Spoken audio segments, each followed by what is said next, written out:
Hi friends, welcome back to my channel.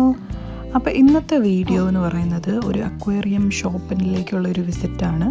ഇവിടെ ന്യൂസിലാൻഡിലുള്ള ഒരു aquarium ഷോപ്പിൽ നമ്മൾ വിസിറ്റിന് പോവാണ്. ഒത്തിരി വെറൈറ്റീസ് ഓഫ് ഫിഷസ് അവിടെ ഉണ്ട്. അപ്പം നമുക്ക് ആ ഷോപ്പിലെ വിഷ്വൽസ് ആണ് ഇന്നത്തെ വീഡിയോ. ഒരുപാട് വെറൈറ്റീസിലുള്ള പ്ലാറ്റീസ്, ഗപ്പീസ്, മോളീസ്, അതും ഈ 3 വെറൈറ്റീസാണ് അവിടെ മെയിനായിട്ടുള്ളത്. പിന്നെ ഗോൾഡ് ഫിഷ്. അപ്പോൾ നമുക്ക് വീഡിയോയിലേക്ക് പോവാം. എൻജോയ്.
ഇതൊക്കെ ഇവിടെ സെറ്റ് ചെയ്ത് വച്ചിരിക്കുന്ന ടാങ്കുകളാണ്.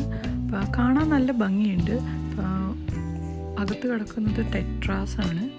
പിന്നെ ഇതൊരു സിക്ലിഡിൻ്റെ ഒരു ടാങ്കാണ്. സിമ്പിളായിട്ട് ചെയ്തിരിക്കുന്നതാണ്. പ്ലാൻസ് ഒന്നുമില്ല, ഡ്രിഫ്റ്റ് വുഡും സാൻഡും മാത്രം വെച്ചിട്ട് ഒരുപാട് സിക്ലിഡ്സ് കിടക്കുന്നുണ്ട്. വലിയൊരു ടാങ്ക്, നല്ലൊരു ഭംഗിയുണ്ട് കാണാനായിട്ട്. ഇതാണ് മുമ്പേ കണ്ട ആ ടാങ്കിൻ്റെ ഫ്രണ്ട് എന്നുള്ള വ്യൂ. നല്ല ഗ്രീനറിയും ഡ്രിഫ്റ്റ് വുഡിൽ മോസൊക്കെ വെച്ചാണ് ചെയ്തിരിക്കുന്നത്. നല്ല ഭംഗിയായിട്ട് സെറ്റ് ചെയ്തിട്ടുണ്ട്. അപ്പോൾ നമ്മുടെ ഇന്നത്തെ അക്വേറിയം ടൂർ ഇവിടെ അവസാനിക്കുകയാണ്. ഈ വീഡിയോ നിങ്ങളെല്ലാവർക്കും ഇഷ്ടമായെന്ന് ഞാൻ വിചാരിക്കുന്നു. ന്യൂസിലാൻഡിലുള്ള ഒരു അക്വേറിയം ഷോപ്പിലെ വിഷ്വൽസാണ് ഇന്ന് നമ്മൾ കണ്ടത്. ഇനിയും ഇതേപോലത്തെ വീഡിയോസിന് വേണ്ടിയിട്ട് നിങ്ങൾ സബ്സ്ക്രൈബ് ചെയ്യുക. Thank you for watching.